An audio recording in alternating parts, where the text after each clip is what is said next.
जय अचल सद्गुरु प्रभु महाराज को जय। श्री दयानंद शेख बुरहानुद्दीन सद्गुरु प्रभु महाराज को जय। माता सिलार बीबी अम्मवारी की जय। श्री निजानंद मेटपल्లి सत्यनारायण सद्गुरु प्रभु महाराज को जय। माता चंद्रमांब अम्मवारी की जय। పెద్దలందరకు జై। సమస్త గురుభక్త మండలికి జై। సమస్త భక్త మండలికి జై। సమస్త మానవాళికి జై। జై అచల సద్గురు ప్రభు మహారాజుకు జై।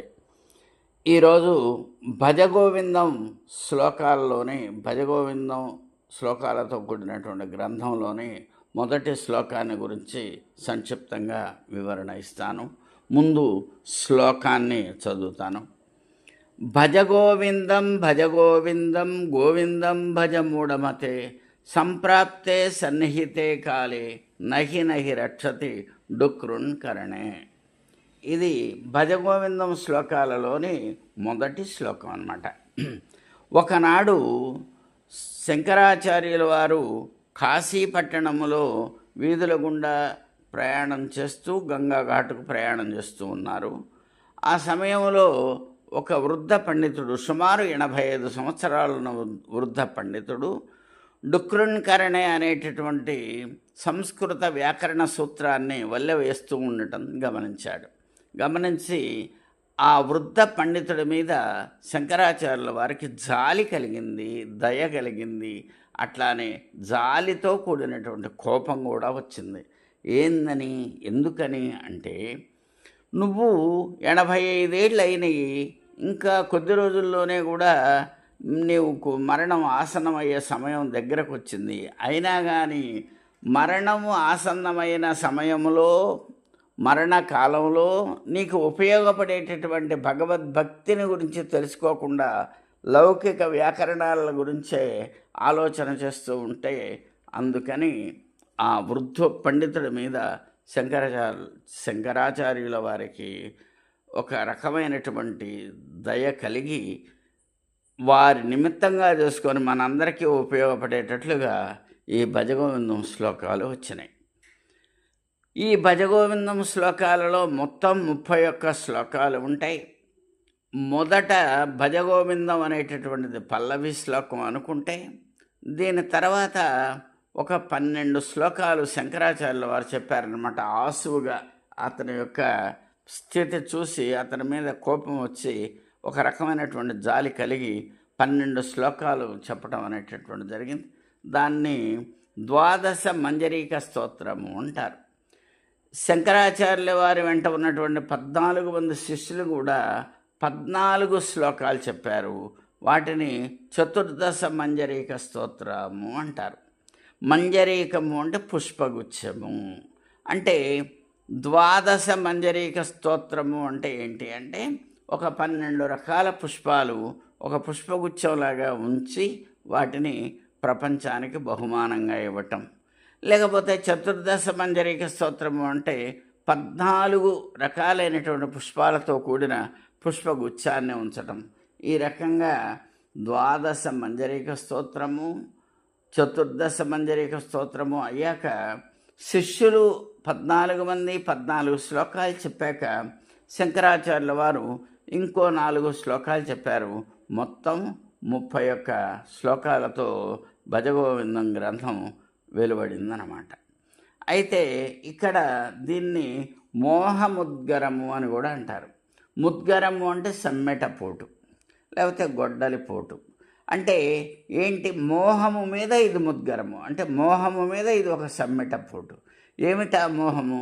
ప్రపంచంలో ఉన్న వాళ్ళందరికీ కూడా ఈ రకమైనటువంటి మోహాలు ఉంటాయి। ఏంటి, నేను దేహము అనేది ఒక రకమైనటువంటి మోహం, ఈ ప్రపంచము శాశ్వతము అనేది ఒక రకమైన మోహం, మూడోది ఏంటి అంటే, ఈ ప్రపంచములోని విషయాల వల్ల నేను సుఖపడతాను అనేది ఏదైతే ఉందో, ఈ 3 సరైనవి కావన్నమాట। ఇదే మోహం।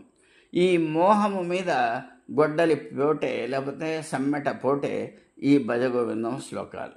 ఈ భజగోవిందం శ్లోకాలలో ఒక అంటే తేలిక మాటలతో ఎక్కువ లోతైనటువంటి భావాలను చదువుతూ ఉంటేనే అర్థమయ్యేటటువంటి విధంగా శంకరాచార్యుల వారు ఇక్కడ రాయటం అనేటటువంటిది జరిగింది। శంకరాచార్యుల వారి మిగతా రచనలన్నీ ఒక ఎత్తు అయితే భజగోవిందం శ్లోకాలు ఒక ఎత్తు. ఇవి జన బాహుళ్యంలో బహుళ ప్రచారాన్ని పొంది చదువు వచ్చినవారు, చదువు రానివారు, పండిత పామరులందరూ కూడా వీటిని గ్రహించి వీటిలో అర్థాలని తెలుసుకునే ప్రయత్నం చేయటం అనేటటువంటిది జరుగుతూ ఉందన్నమాట. అయితే ఇక్కడ ఇంకొక మాట ఏంటి అంటే, ఇది సంప్రాప్తే సన్నిహితే కాలే, సంప్రాప్తే సన్నిహితే కాలే. అంటే ఏంటి అంటే చెప్పేది, ఒక మరణ సమయం ఆసన్నమైనప్పుడు నీకు ఈ డుక్రున్కరణే అనేటటువంటిది ఏది కూడా నీకు ఉపయోగపడదు. ఈ వ్యాకరణము, ఈ లౌకిక జ్ఞానము, ఆధ్యాత్మిక జ్ఞానము, తాత్విక జ్ఞానమే నీకు కావాలి. దీనికి దాశరథి శతకంలో ఒక చక్కటి పద్యం ఉంది.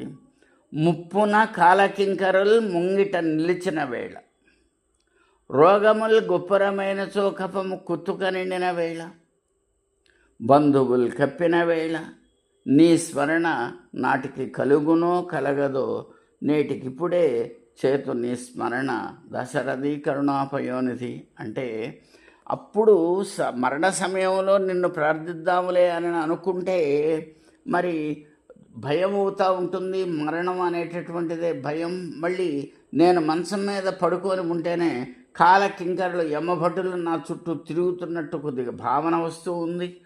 ముప్పున కాలకింకరులు ముంగిట నిలిచిన వేళ, రోగములు గొప్పరమైన చో కఫము కుత్తుక నిండిన వేళ. అంటే ఇక మరి నీ నామాన్ని అందాము, గోవింద కృష్ణ హరి అని ఏదో ఒకటి నేను అందామని గొంతు పెగిలించుకుందామని అనుకుంటా ఉంటే నాకు గొంతులో కఫం అడ్డం పడుతుంది.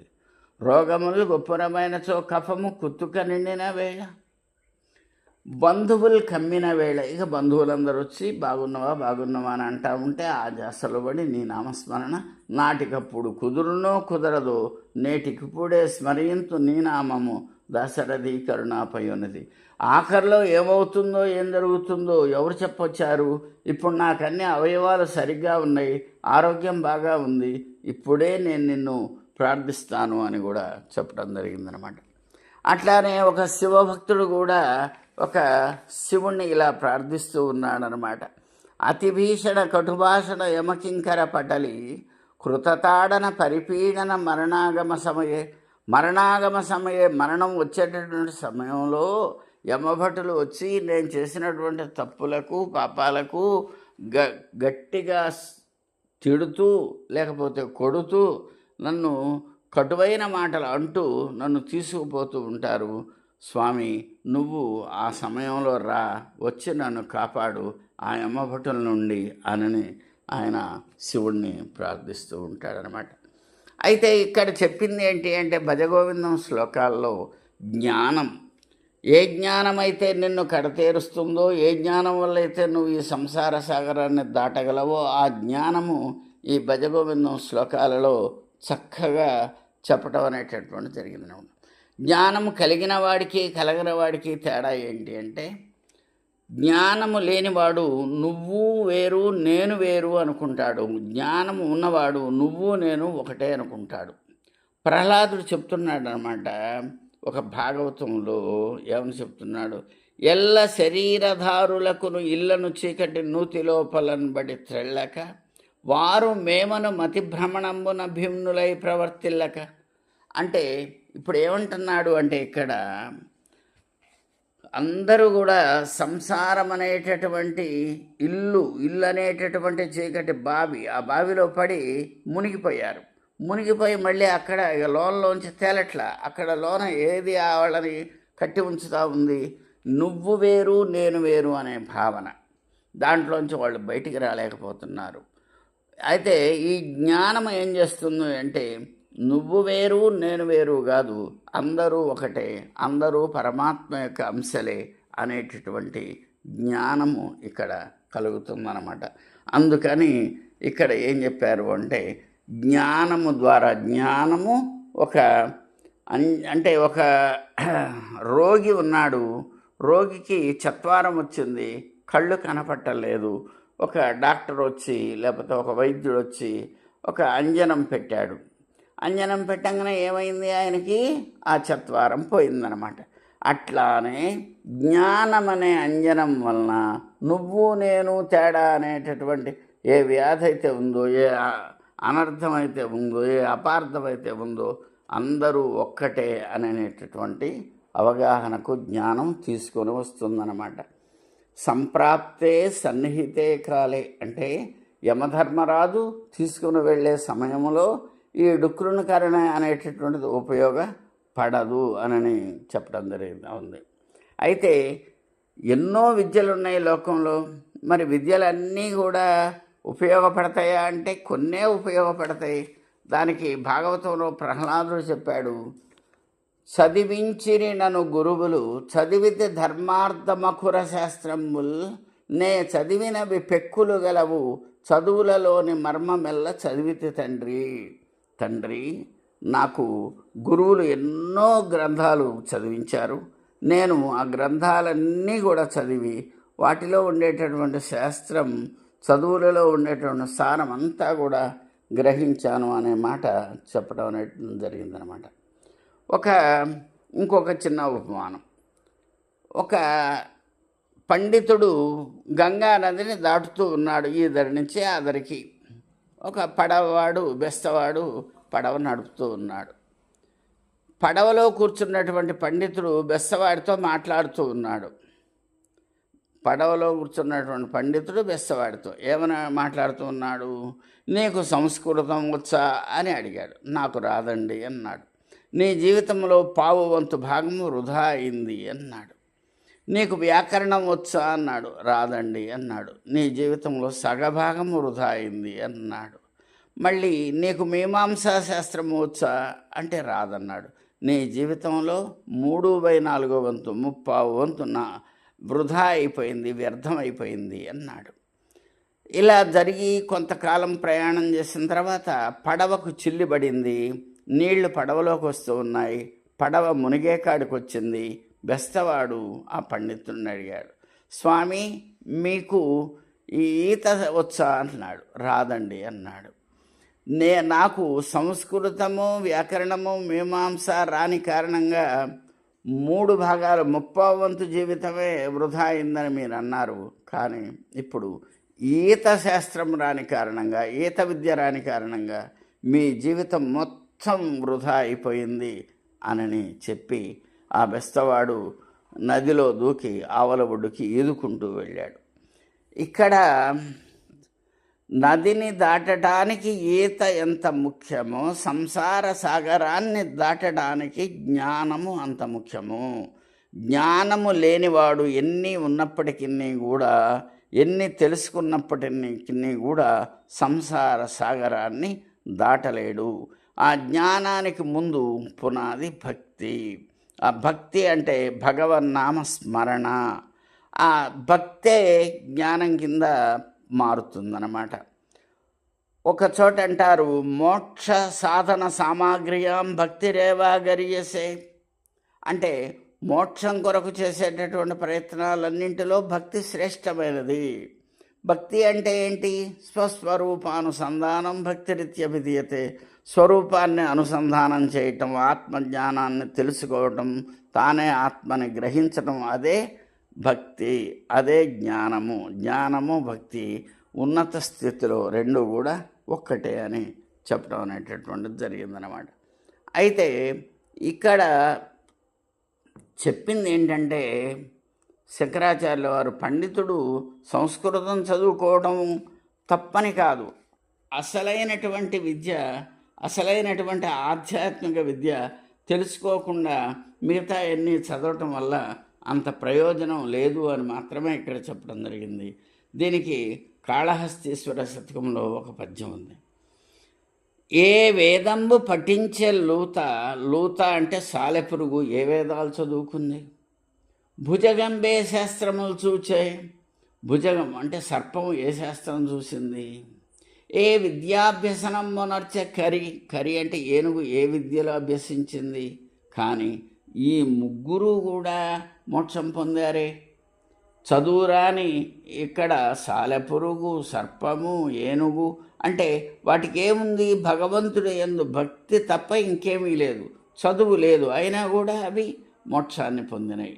అదేవిధంగా చెంచే మంత్రం ఊహించే చెంచు కన్నప్ప మరి ఏ మంత్రాలు తెలుసుకొని, ఏ విద్యలు తెలుసుకొని భగవంతుడి మీద భక్తి కలిగి ఉన్నాడు? ఇవన్నీ కావు.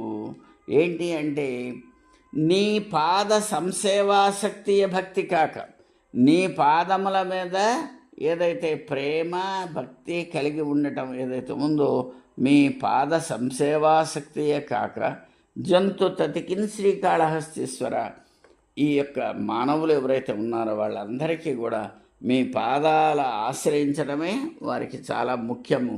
మీ పాదములను ఆశ్రయించిన వారు ఖచ్చితంగా ఈ సంసార సాగరాన్ని తరిస్తారు అని కూడా చెప్పడం అనేటువంటి జరిగింది. ఈ రకంగా మళ్ళీ ఒక్కసారి శ్లోకాన్ని చెప్పి ముగిస్తాను. భజ గోవిందం భజ గోవిందం గోవిందం భజ మూఢమతే సంప్రాప్తే సన్నిహితే కాలే నహి నహి రక్షతి డుక్రుణ్కరణే అనేటటువంటి ఈ శ్లోకాన్ని అందరూ కూడా నేర్చుకొని అప్పుడప్పుడు చదువుకుంటూ ఉంటే ఇందులో భావాలు మనకి తేలికగా అర్థమవుతాయి. జై అచల సద్గురు బ్రహ్మరాజుకు జై. అందరికీ జై గురు. భగవద్గీత, గురుగీత, ఉపనిషత్తులు, పరిపూర్ణ బోధ మరియు మరిన్ని ఆధ్యాత్మిక ప్రవచనాల కోసం మా ఛానల్ని సబ్స్క్రైబ్ చేయండి. అలాగే ప్రక్కనే ఉన్న గంట సింబల్ను నొక్కండి.